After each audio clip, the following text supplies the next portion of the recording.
warahmatullahi wabarakatuh. Halo semuanya, perkenalkan nama saya Selvi Adelia dari kelas 3B Program Studi Manajemen Pendidikan Islam Universitas Islam Negeri Sultan Taha Saifuddin Jambi.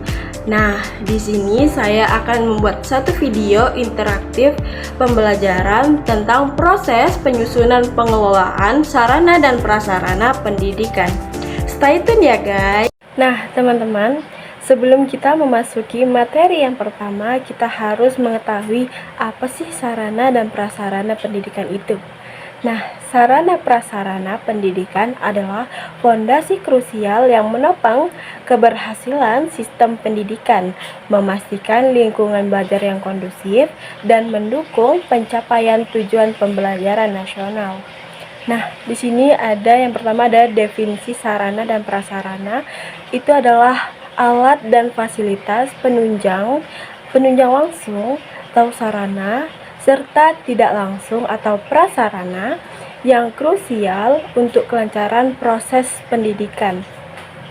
Nah, yang kedua ada peran fundamental pembelajaran, pendorong kreativitas siswa, mendukung peran sentral guru, serta membentuk karakter dan nilai moral peserta didik. Yang ketiga, ada dampak perencanaan tidak tepat.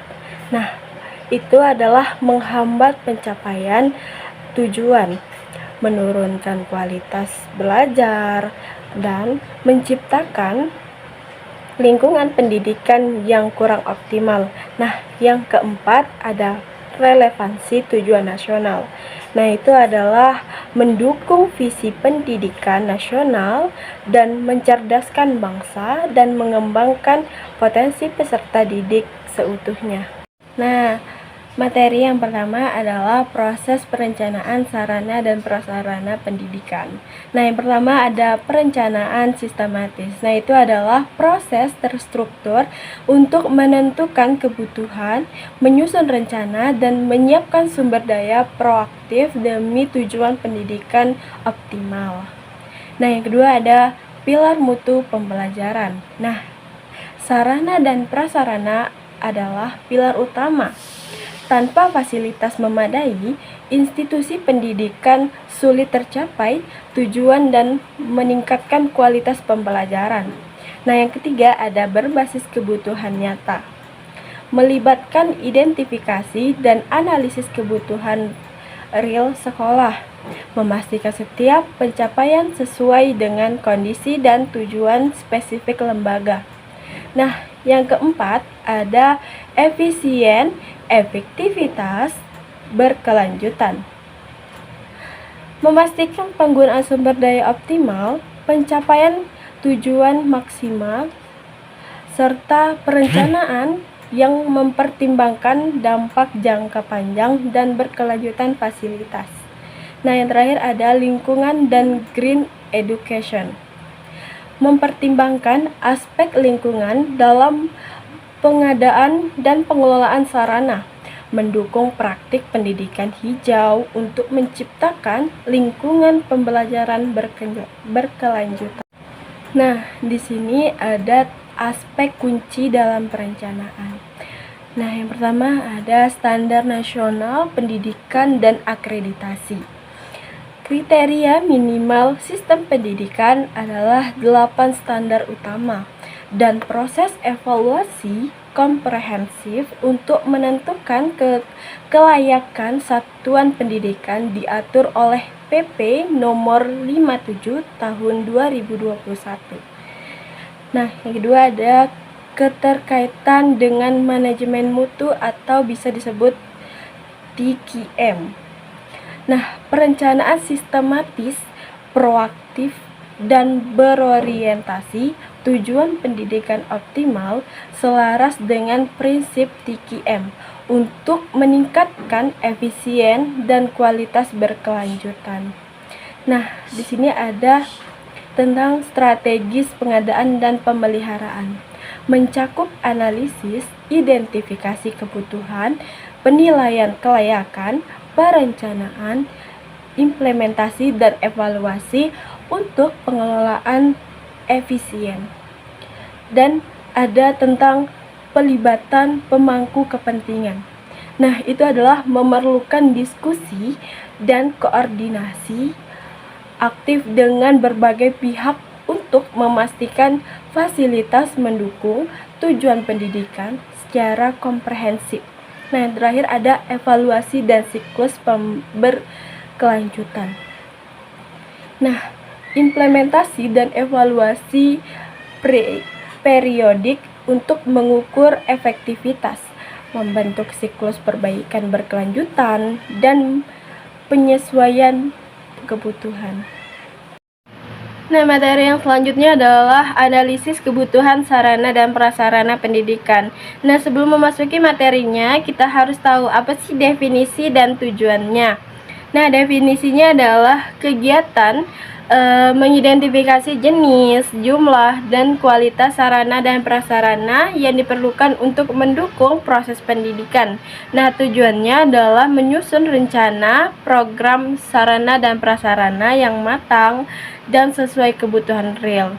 Nah, di sini ada beberapa analisis kebutuhan. Nah, yang pertama ada kuantitas, yaitu adalah tingkat atau jumlah suatu yang dapat dihitung atau diukur. Yang kedua ada kualitas. Nah, yaitu adalah ukuran keunggulan atau mutu dari suatu kondisi atau benda. Yang ketiga ada relevansi, yaitu kesesuaian antara kualitas sarana dan tujuan pembelajaran.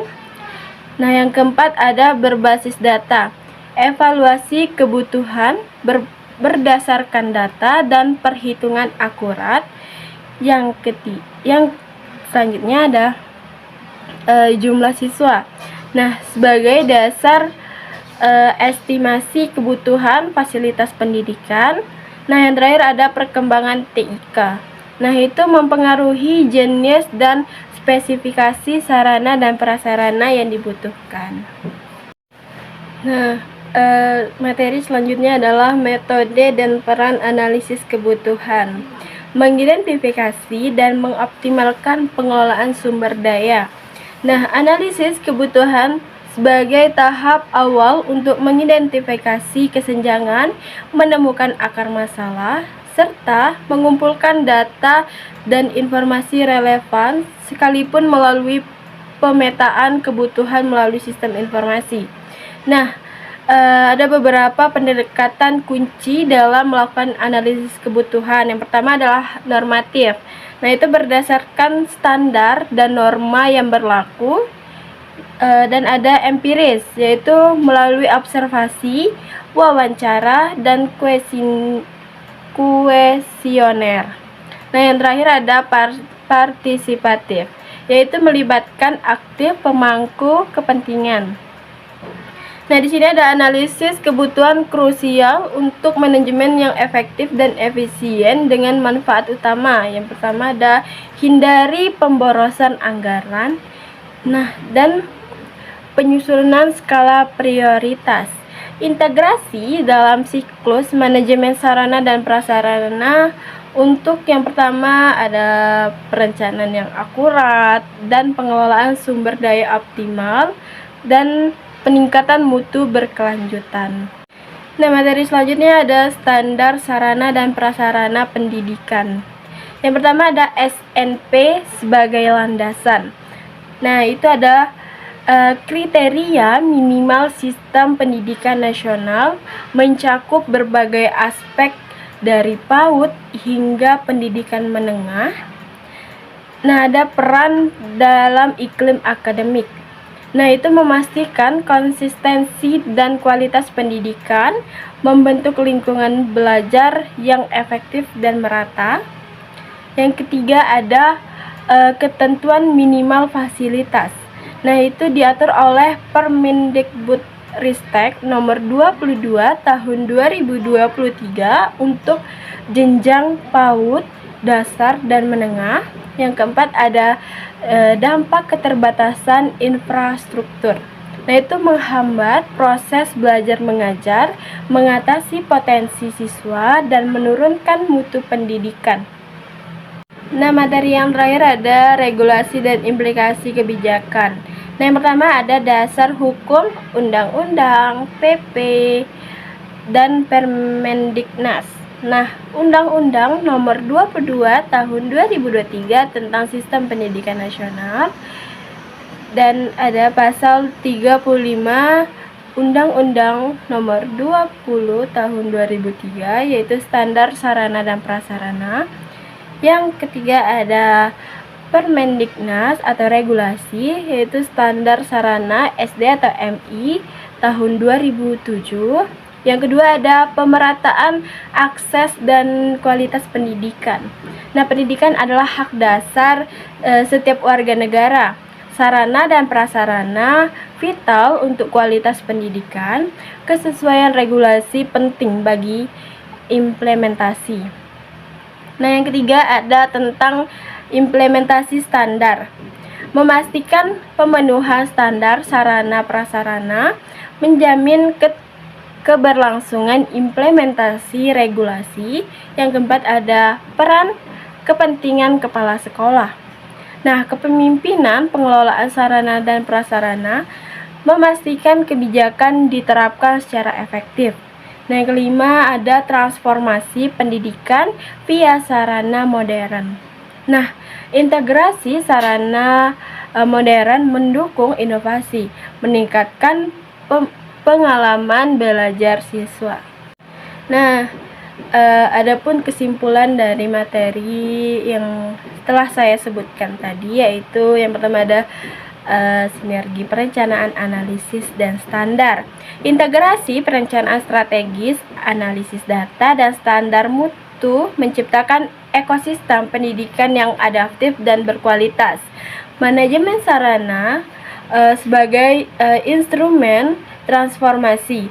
Manajemen sarana efektif tidak hanya pemeliharaan, tetapi juga mendorong inovasi dan peningkatan kualitas pembelajaran. Nah, pentingnya adaptasi terhadap dinamika pendidikan. Pendidikan terus berkembang. Adaptasi berkelanjutan terhadap perubahan teknologi dan metodologi adalah kunci relevansi. Nah guys, itulah tadi materi yang dapat saya sampaikan. Lebih kurangnya saya mohon maaf. Dan saya akhiri. Wassalamualaikum warahmatullahi wabarakatuh. Bye bye guys.